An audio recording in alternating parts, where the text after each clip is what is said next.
Miss Cruz, there are attack ads being run by your opponent, Mr. Moylan, on the radio stations now. Your comments on that? Well, it's concerning. Um, I really was hoping that we would have a legitimate debate about policy issues because that's what the people of Guam want to know. This is the most important position when it comes to federal policies, which affect everything, our cost of living, so many things that are happening on our island. And it's disappointing that they decided to start slinging mud and lies this early in the campaign season. So one of the things that he asserts in a campaign ad is that your company, Manted, Mm-hmm. dumped $200,000 into your campaign. Is there something you'd like to clarify about that? Sure. Well, for starters, anybody, including Moylan, who understands the Federal Election Commission regulations knows that companies cannot donate to congressional candidates. It's a fact. I mean, it doesn't even happen. So that's patently untrue. The second thing It's a is lie. it's not only a lie, it shows his complete lack of understanding of the Federal Election Commission regulations, which are just two things that I think are incredible. So But it's Manted did not no, donate Manted did $200,000 to your not campaign. donate a penny to my campaign. I have a retirement account with my husband. And once we decided that we were going to run for this office, we decided that we were going to take a loan out against our retirement account and invest that money in the campaign because I'm not going to ask other people to donate to my campaign if I'm not willing to do it myself. I want to do this for the people of Guam. This is the future of Guam. And I'm not only going to put my energy and my experience into it, I'm also going to put my savings into it along with my donors to show people by setting an example that I am going to invest in my campaign, and I hope other people will too. And this information can be found on your financial disclosures as well. Absolutely. All filed with the Federal Election Commission. Anybody can pull it up. The other assertion that he makes is that you are, well, the main assertion that he makes is that you are running for Congress so that you can avail of or have some sort of one up on federal contracting opportunities. I have no idea. Like, that is so completely fabricated. It is not even understandable. So, first of all, if I am lucky enough to get elected by the people of Guam, that will be my full time job. I will need to, under the congressional ethics regulations, get myself out of my business. We will either sell it or we will hand it off and give it to another party, and it will not be my business anymore. I will not have anything to do with it. And I was the Deputy Inspector General for Iraq Reconstruction. This is what I did for a living my entire life. I was the kid that wore the safety patrol orange ribbon on myself when I was in third grade at Harmon Loop Elementary School, right? My life has You been told on the bad kids. has been ethics my entire life. I have been the most ethical person, and I was always the one enforcing the ethics. So I can guarantee the people of Guam, when I decided that I was going to run for Congress, my husband and I got an ethics lawyer to make sure that we are going to do the right thing, to make sure that we remove ourselves from, and in the federal government, they call it even the appearance of impropriety. So there is one level, which is you remove yourself from any direct impropriety, right? So if there's a conflict of interest, you don't do it. I'm going to go one step better. I am going to remove myself from the appearance of impropriety. So I am very hopeful that I'm going to get the voters' confidence. And at that point, I am going to be completely retired out of Manted International. There are other partners, and they are going to take it and do what they will of it. And it has business around the world, not on Guam.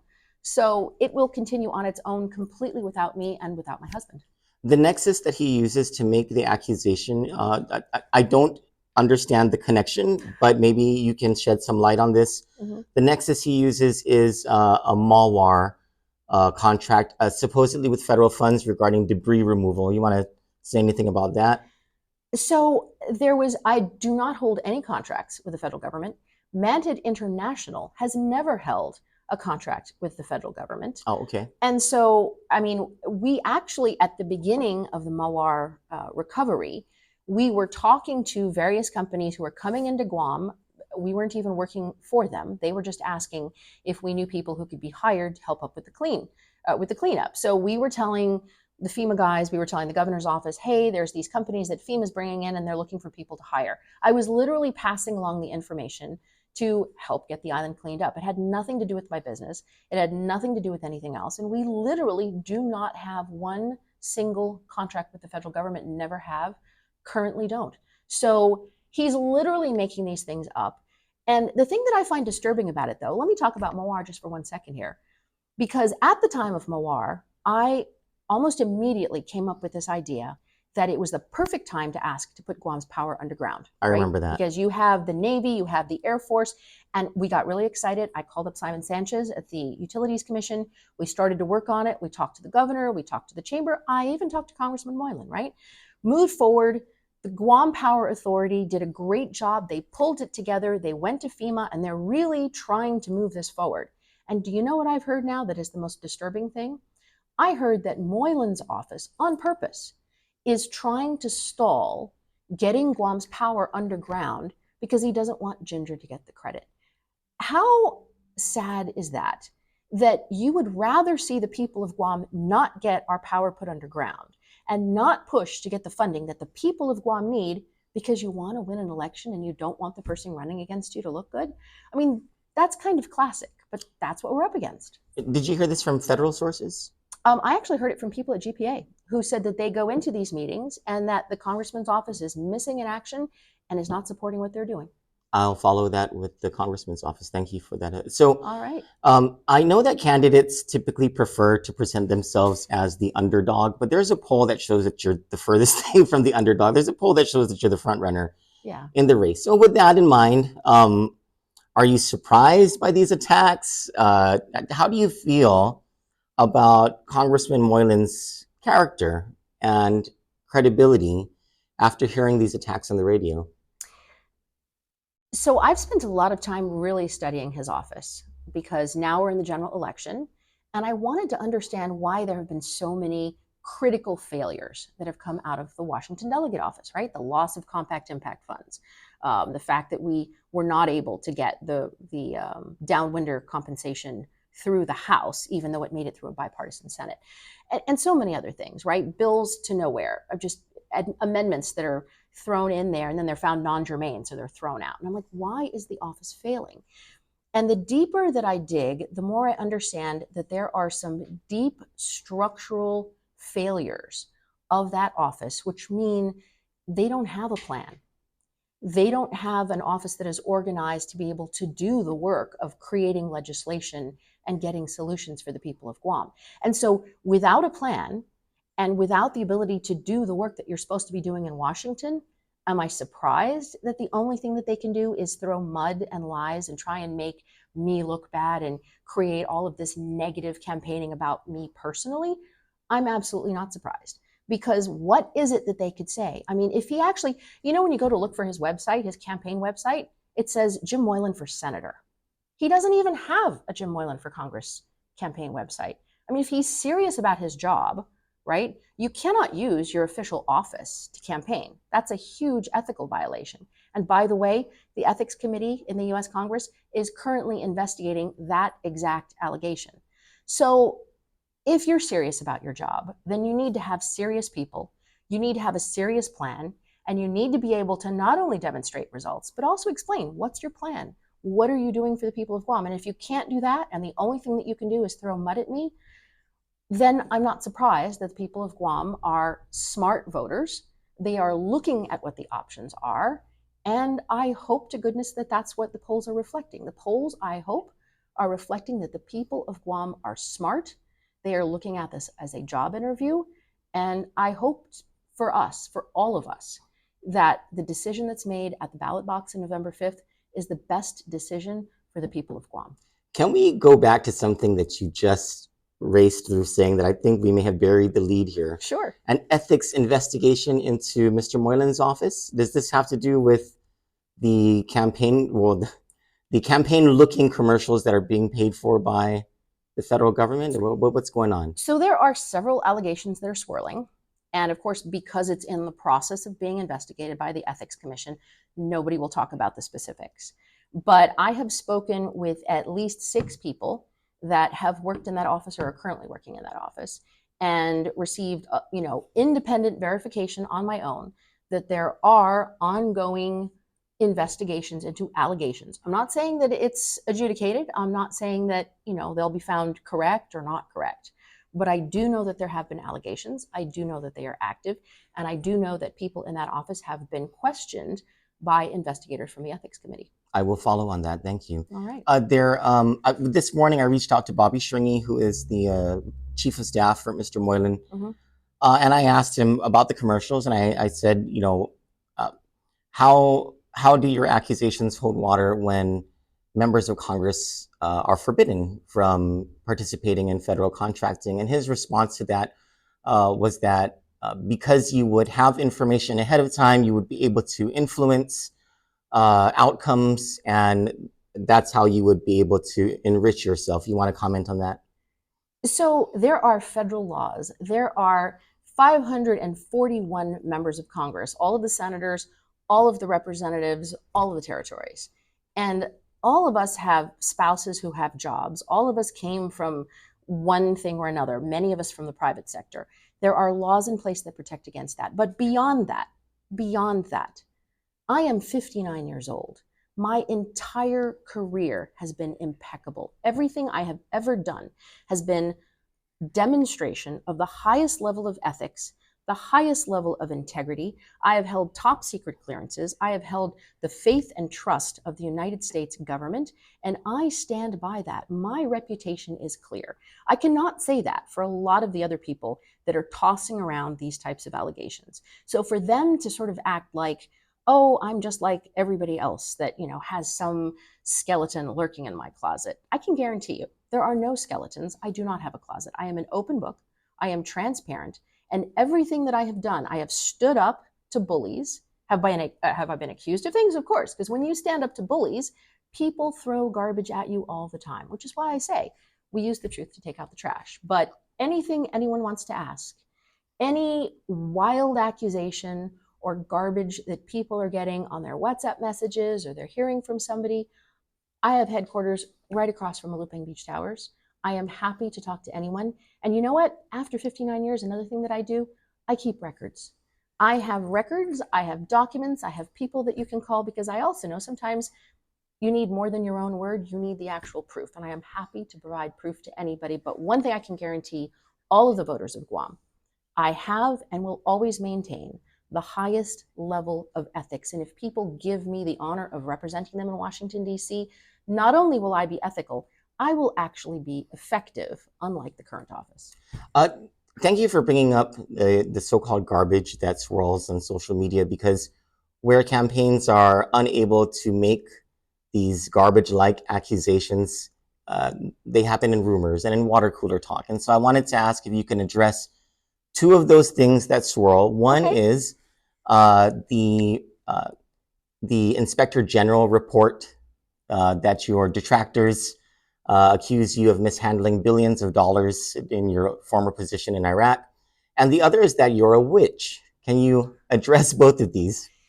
So both of those allegations came out of the same group of disgruntled and angered folks. So when I was working at the Special Inspector General for Iraq Reconstruction, we put in jail and we took contracts away from incredibly powerful people. The investigations and the audits that we did resulted in hundreds of millions of dollars of losses for a lot of people, and some people who went to jail. And so the enemies that we made along the way were significant. And there were a lot of people who actively were trying to shut down the office and stop us from doing the work that we did, and we did not stop. And I remember at the time I was in Washington and people were telling me, Ginger, don't go up against these people. They're going to trash your reputation. You're going to lose your job. You're going to spend all your money on attorney's fees. Just bow out. Just close the office down. Don't stand up to these guys. And you know what I said? Same thing I learned from Guam, right? You don't tell somebody who's lived in Jotnya and grew up in Dededo, you don't tell me to back down. I'm like, no, I'm doing the right thing. So I didn't back down. So we did the right thing and I prevailed. Now, I can't say that it was easy. And yes, all sorts of garbage came out in the media. There was an article that came out in the Washington Post. It was written by a woman named Robin Wright. She was best friends with a retired ambassador who we ended up terminating. And of course, that personal relationship comes into play. And the next thing you know, she ran an article, and you're a journalist. She ran an article basically without ever talking to me saying, oh, Ginger Cruz, she has candles on her desk and she's a witch. I'm like, absolutely. And they were thinking, because I was working in Iraq at the time, and because I was having to go in and meet with prime ministers, and there was the whole delicacy of people who were, religious, and you have to be careful as a woman in the Middle East. You can't touch somebody, and so she was thinking if she threw out this thing, oh, Ginger's a witch, that it would negatively affect my ability to do my job as I was traveling into these countries. So that's the context. So she threw that out. It's absolute garbage. So it is not true. It is not You've never true. been a witch. You're not a witch. It is not true. I've been through all the sacraments. I am very happy to be a Catholic. Am I a fully practicing Catholic? Do I go to church every Sunday? No. But do I go to church on all of the important occasions? Absolutely. And I am very grateful for the Catholic upbringing that I got from the Sisters of Mercy at St. Anthony and Academy. And it's so much a part of my life. I pray to God multiple times a day and thank him for many opportunities, including the opportunity to run for office. When you've heard these rumors over the years about yourself, I mean, how did you take it? Did you laugh? Did you get upset? Now that when you hear it coming up in the campaign, are you just exasperated? What's going on in your head when you hear these things? So this is pretty much something that happens to any strong woman who tries to make a difference. A man wouldn't go through a lot of the same charges that a woman does, right? Yep. I mean, you're looking what's happening to Kamala Harris, the same sort of a thing, right? They attack your race, they attack how you look, they attack your competence, they attack every single thing you say. That they would not attack a man for. You'd never call a man a wizard, you know what I mean? Or right? Oh, but a woman's a witch. I mean, come on, in Salem, it didn't work. Some woman was helping out another woman, and the next thing you know, they were hanging women in Boston back in the 1700s, right? So this is something as old as time. And I will say that we've come a long way, baby. A lot of women have been able to do great things. And I think we're finally really starting to change that. And I'm hoping that that's an inspiration for younger women, but it still exists. So it's something I've dealt with my entire life. I am used to it. And that is why, people say, oh, take the high road. Okay, I am going to use the truth. So every time someone throws one of these crazy accusations, if it's anonymous, if it's lurking in the back of the internet where you need a roach motel to get rid of it, right? If you don't know who's putting their name to it, you can pretty much guarantee that it's a lie and it's being spun because there's some man behind it who is afraid that there's somebody who's going to take their job. There's somebody who's going to do a good job instead of them. There's somebody who's actually fighting to make things better. And that usually is the case. So I'm used to it. I've seen it all, been there, done that. I mean, I worked for Carl Gutierrez. Do you know how many attacks we had in our office and what we had to deal with? I mean, it was quite a lot of stuff that we had to deal with. So, it's unfortunate. It's a part of politics. I wish it wasn't, because then people could talk about what was important. What are our problems on this island? What are the strategies for addressing that? How can we all work together to solve them? That's really where we need to be. And all this other stuff, it's a sideshow. And if people want to enjoy the sideshow, go ahead and enjoy the sideshow. I am going to make sure that the truth comes out. So as these lies come out, I'm going to knock them down. I've got a truth tab on my website. So I did that from the very beginning. So I said, if you go to my website, you can read about me, you can read my platform, and then there's also a tab that says the truth. And you click on it, and everything that people say that's not true, I will make sure we put a piece up there that gives them the truth, that gives them links to the truth so they can actually see proof of it, and really try and keep the dialogue so that people are armed with the facts and are not just speculating about people who are angry, who are jealous, who are unable to come up with a better idea. So instead, they have the crab syndrome and they just want to drag everybody down. And we don't need that on Guam. We need to lift each other up. We have too many problems. We need to find solutions. www.gingercruz.com, is that correct? That is correct. Right. And there's a bunch of tabs on the top, and truth is one of them. Ms. Cruz, I look forward to the next 60 days of asking you and Jim Moylan about your plans for Guam. Thank you so much for your time, Ms. Cruz. God bless you. And thank you so much for what you do, keeping everybody informed. I appreciate it, and I really enjoy watching. Thank you. Thank you. All right.